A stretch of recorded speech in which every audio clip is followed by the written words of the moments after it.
The next is Mr. Kandelaki, Georgian.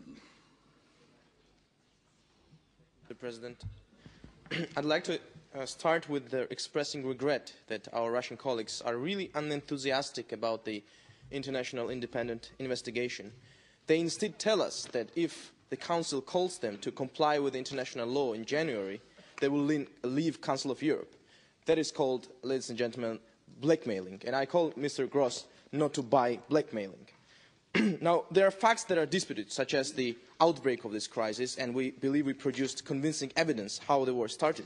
But there are facts that are undisputed, such as the continued occupation of the Georgian territory, recognition of the breakaway regions in an attempt to legalize earlier ethnic cleansing, recognized ethnic cleansing, and finally open calls for overthrow of our democratic government.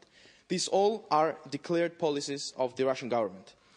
The question is, ladies and gentlemen, how far a member state of the Council of Europe can go to attract attention and rigorous scrutiny and indeed sanctions.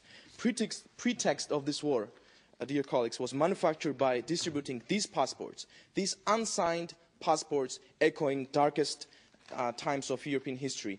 People in these passports had no idea that they were Russian citizens. Are we ready to accept this? Prior to the escalation, the picture was the following.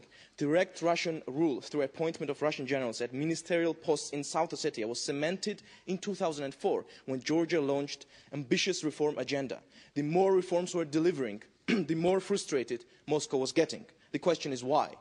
Indeed, the case is that it is not NATO and its military that Russia or Kremlin Inc. is really afraid of, that it can never defeat in a military conflict. It is tragic discovery of this crisis that what Mr. Putin is afraid of at Russian borders is freedom and democracy. Indeed, a regime that calls collapse of the evil empire greatest geopolitical catastrophe of the 20th century cannot not fear freedom. In just 4 years since the Rose Revolution, Georgia became from a failing state the world's top reformer, according to the World Bank. The least corrupt country in the former Soviet Union after the Baltic states, according to Transparency International.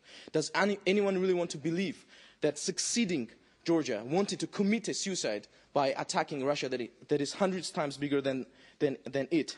Another reason for Russian frustration was increasingly positive dynamics of the peace process. We all welcomed the peace plan proposed by German Foreign Minister Frank-Walter Steinmeier, involvement of Mr. Solana in this conflict, and so on. No wonder Russia undermined German-sponsored peace talks in Berlin, as well as efforts of Chairman in Office of the OSCE, Finnish Foreign Minister Alexander Stubb.